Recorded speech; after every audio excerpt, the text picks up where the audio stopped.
Hello everyone, you all are welcome in chemistry classes.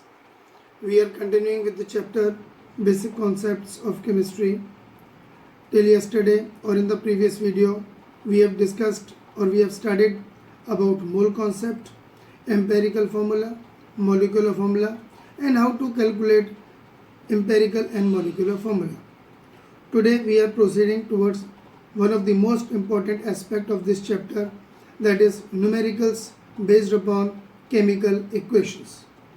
Now means in 11th it is called as stoichiometric calculations. ICSE students must have done few numericals in class 10th, but now we will be moving with a new concept, means all the calculations will be based upon number of moles. Class 10th में ICSE के बच्चे weight of reactant, weight of product, weight की terms में calculate करते हैं ज़्यादातर, which I have observe. But here we will be more concern about how to relate the substances in terms of moles in a balanced chemical equation. So let us start. First basic thing is to understand what is a chemical equation. Chemical equation means a representation of a chemical reaction in terms of the different species, different substances involved in the chemical reaction. Means the representation of a chemical reaction in terms of symbols and formulae of various substances involved in chemical reaction. That representation is called as chemical equation. और chemical equation लिखने का protocol क्या है? Left side में जो भी species होंगी those are known as reactants, और जो राइट साइड में स्पीशीज होंगी वो होंगी products. Reactants means the substances और the chemicals which react with each other, और product means the new species, new substances which are obtained, which are formed by the combination of the reactant, by the reaction of reactants. Now we will move on towards the stoichiometry and stoichiometric calculations. Most important topic, यानी कि जिस भी term में ये chapter आएगा उसमें इस topic से रिलेटेड न्यूमेरिकल 100% आएगा. Stoichiometry and stoichiometric calculations based on quantitative relationship between reactants and products is referred as stoichiometry or stoichiometric calculations. Quantitative relationship मतलब कितने रिएक्टेंट ने रिएक्ट करके अमाउंट में, मास में कितना प्रोडक्ट बनाया, कितना वॉल्यूम कोई गैस रिएक्टेंट थी उसने कितना वॉल्यूम दूसरा प्रोडक्ट बनाया, या कितने मास रिएक्टेंट ने कितने गैस वॉल्यूम ने रिलीज करी एसटीपी पर, and so on and so forth. यहाँ पर स्टोइकोमेट्री का मीनिंग भी समझ लीजिए, अदरवाइज कंफ्यूजन में रहते हैं बच्चे हमेशा. ये दो वर्ड से मिलकर बना है बेटा stoichiometry. स्टोइकियन, STOICHEION, stoichion means elements. metron, METRON, metron means measure. यानी कोई भी कैलकुलेशन जिसमें कि मेजरमेंट हो मास का, वॉल्यूम का, ऑफ एलिमेंट्स और chemical species, that is called as stoichiometric calculations. इसके कुछ रिस्पेक्टिव स्टेप्स हैं या स्पेसिफिक स्टेप्स हैं, उन्हीं को फॉलो करते हुए हम जब चलेंगे तभी कैलकुलेशन सही हो सकती है, नहीं तो गड़बड़ हो जाएगी. स्टेप्स मैं बता रहा हूँ एक एक करके, उनको फॉलो करेंगे. Step 1, right a balanced chemical equation. क्योंकि बैलेंस्ड केमिकल इक्वेशन क्या रिप्रेजेंट करती है? It follows law of conservation of mass. Means mass can neither be created nor can be destroyed during a chemical reaction. तो chemical reaction में मास conserve रहता है, तो इसीलिए पहला काम हमको एक बैलेंस्ड केमिकल इक्वेशन लिखनी है. फिर right relationship between moles of various substances, यानी किस रेशियो में वो सब्सटेंसेस के मोल्स होते हैं, चाहे वो रिएक्टेंट्स के हों चाहे वो प्रोडक्ट्स के हों. ये चीज़ हमको ध्यान में रखनी है. Before going towards the calculation part और numerical part, let us understand information conveyed by a chemical equation. यानी कोई भी केमिकल इक्वेशन क्या क्या इन्फॉर्मेशन आपको कन्वे करती है, जिससे कि हमें ये हेल्प मिल जाएगी कि न्यूमेरिकल कैसे सॉल्व करना है. ये चीज़ देखना है। मैं एक एग्जांपल लेता हूँ, N2 react with 3H2 gives 2NH3, Haber's process वाला। अब ये रिएक्शन हमको पहले तो ये बताती है कि N2 और H2 रिएक्टेंट है और अमोनिया प्रोडक्ट है।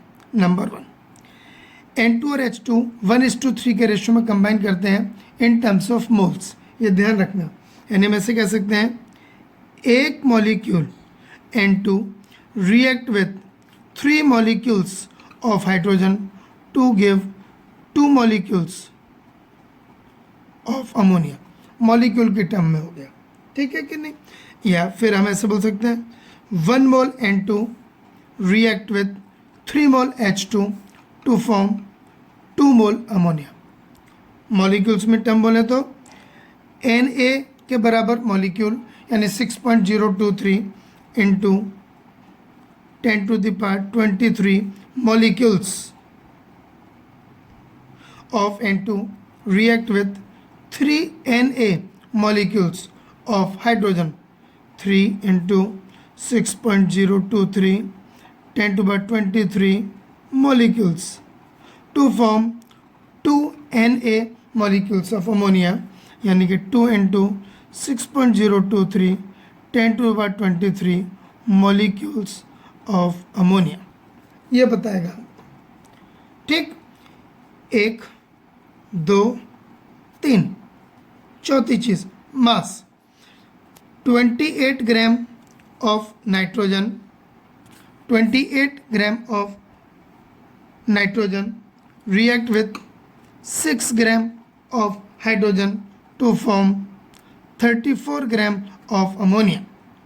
28 कैसा है भाई, N2 है ना तो 14 इंटू 2, 3H2 है ना तो 3 इंटू 2, 34 कैसा आएगा 2 इंटू 17। तो ये मास के टर्म्स में भी हो गया। अब अगर हम मान लें वॉल्यूम के टर्म्स में लें हम, तो एट STP अगर कैलकुलेशन लें हम तो 22.4 litres of nitrogen will react with 3 into 22.4 liter of hydrogen to give 2 into 22.4 liter of ammonia at STP। ये इन्फॉर्मेशन ठीक है कि नहीं। तो टोटल 5 इन्फॉर्मेशन होगी basically, molecule, mole, number of molecules, mass और वॉल्यूम। लेकिन वॉल्यूम तभी एप्लीकेबल होगा कब, एट STP। तो ये इन्फॉर्मेशन हमको पूरी तरीके से एक बैलेंस्ड केमिकल इक्वेशन एक्सप्लेन करके देती है। कोई भी केमिकल इक्वेशन हो वो हमको ये सारी इन्फॉर्मेशन देगी। अगर गैसेस होंगी तो ये कॉन्सेप्ट भी लग जाएगा, नहीं तो मास तो अपने एप्लीकेबल है ये। और इसमें सबसे इंपॉर्टेंट ये पोर्शन है मोल की टर्म में, मोल की टर्म में ये इंपॉर्टेंट है, सबसे इंपॉर्टेंट पार्ट है। जैसे और मैं बोलूँ 2H2 plus O2 gives 2H2O, मैं सिर्फ मोल में बता रहा हूँ। 2 mole hydrogen react with 1 mole O2 to form 2 mole water. अब मोल को मास में कन्वर्ट कर दो, ये हो जाएगा 4 gram hydrogen react with 32 gram oxygen to form 36 gram of water. 36 कैसे आएगा, 2 इंटू 18 से। और अगर इनको मास को ऐड करें तो हम देख लीजिए 32 प्लस 4 कितने होते हैं 36, और इधर भी कितना है 36। तो it will follow law of conservation of mass. ऊपर वाले में भी 28 plus 6 gram will be equal to 34 gram. तो ये law of conservation of mass को फॉलो करते हैं। ये चीज़ आपको सबसे इम्पॉर्टेंट ध्यान में रखनी है related to stoichiometric calculations. Let us practice certain numericals. Numericals 3 variety में होंगे। Variety number 1 mass mass relationship, जिसमें एक सब्सटेंस का मास दे रखा होगा, दूसरे का निकलवाएंगे। दूसरा मास वॉल्यूम रिलेशनशिप, एक का मास दूसरे का वॉल्यूम STP पर, एक का वॉल्यूम STP पर तो दूसरे का मास। तीसरा वॉल्यूम वॉल्यूम रिलेशनशिप। एसटीपी पर दूसरे टेम्परेचर प्रेशर कंडीशन पर लगाने पर हमको combined gas equation P1V1 upon T1 is equal to P2V2 upon T2 apply करनी पड़ेगी, तो वो हम बाद में देखेंगे। पहले हम सिंपल एसटीपी पर देखते हैं। मैं एक क्वेश्चन बना रहा हूँ आपके सामने यहीं पर ही न्यूमेरिकल, और देखते हैं कैसे सॉल्व करते हैं। एक हमको इक्वेशन दे रखी है 2H2 plus O2 gives 2H2O। अब न्यूमेरिकल में पूछा गया हमको कि 20 ग्राम हाइड्रोजन दे रखी है, 20 ग्राम हाइड्रोजन से how much water is formed. ये न्यूमेरिकल है, 20 ग्राम हाइड्रोजन से कितना ऑक्सीजन प्रोड्यूस होता है। 10th क्लास के हिसाब से आप ऐसे करते थे कि यहाँ पे लेंगे आप मास ऑफ हाइड्रोजन 4 ग्राम, यहाँ पे वाटर लेंगे 36, आप कहेंगे 4 ग्राम से आता है 36 ग्राम और 20 ग्राम से आएगा कितना। यानी कि ओल्ड कॉन्सेप्ट पर आप कैसे सॉल्व करेंगे, लेट अस सी। इस इक्वेशन के हिसाब से 4 gram hydrogen produces 36 gram of water, तो 1 ग्राम विल प्रोड्यूस 36 अपॉन 4 और 20 ग्राम विल प्रोड्यूस इंटू 20, 4 5 20,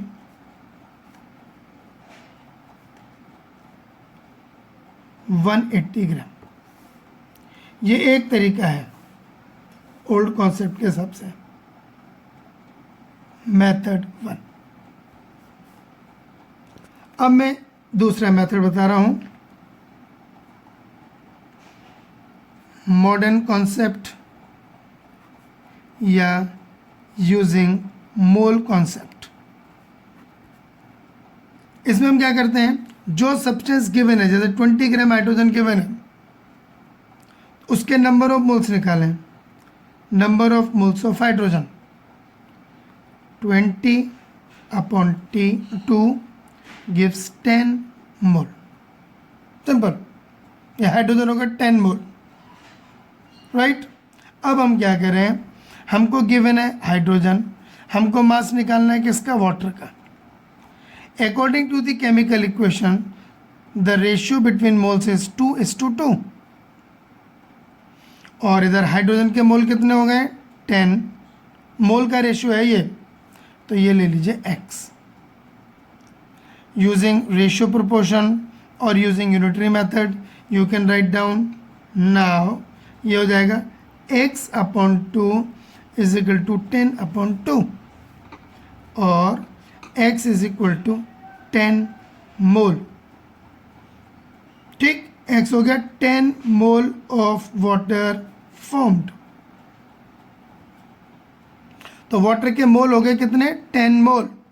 अब हम मास निकालेंगे वाटर का, तो number of moles is equal to weight in gram upon molar mass, ये अप्लाई कर दीजिए। So therefore weight in gram is equal to number of moles into molecular mass of water.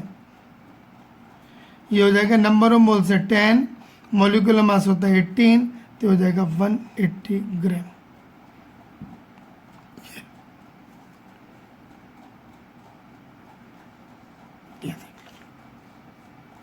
तो ये दोनों से तरीके से सेम आंसर आता है, but I prefer this modern concept in terms of mole, क्योंकि कई जगह पर मास वाला कॉन्सेप्ट अप्लाइड नहीं हुआ अब 11th में।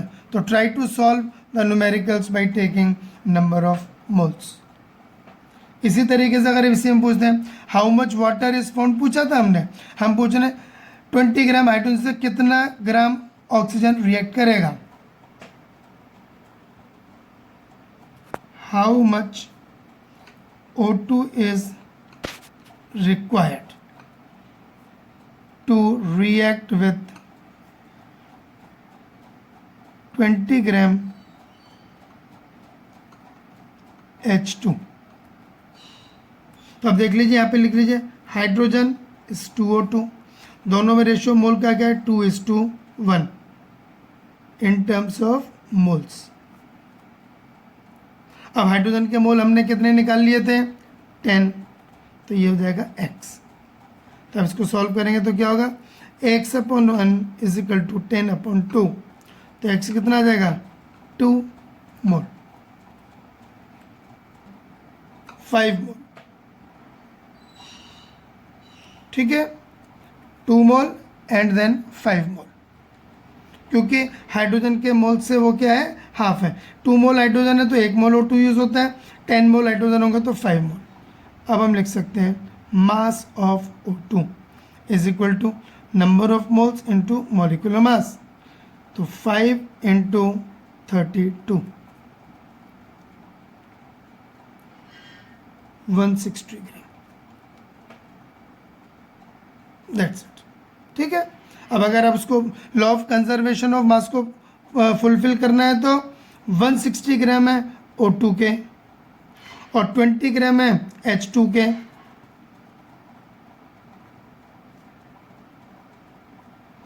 दोनों मिलकर के कितने हो जाएंगे, 180 ग्राम मास ऑफ वाटर, जो हमने निकाल लिया। तो लॉ ऑफ कंजर्वेशन ऑफ मास भी फॉलो हो जाएगा।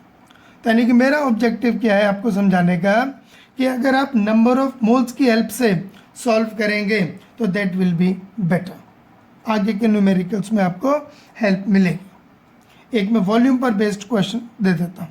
तो आपने इस वीडियो में ये देखा कि हम केमिकल इक्वेशन पर बेस्ड जो न्यूमेरिकल्स सॉल्व करते हैं उनको हमें मोल कॉन्सेप्ट के बेस पर मोल्स के बीच में रेशियो लेकर के सॉल्व करने हैं, क्योंकि अभी मैंने सिर्फ एक सब्सटेंस का मास लिया है और दूसरे का निकाला है।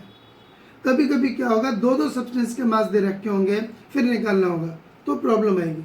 तो उसको हमें कैसे सॉल्व करना है नेक्स्ट वीडियो में बताऊंगा, और मास से वॉल्यूम कैसे निकालते हैं वो मैं अगली वीडियो में आपको बताऊंगा। आप अपनी प्रैक्टिस करिए, इसको समझिए अच्छे से, तब तक मैं वर्कशीट बना करके आपको भेज दूँगा।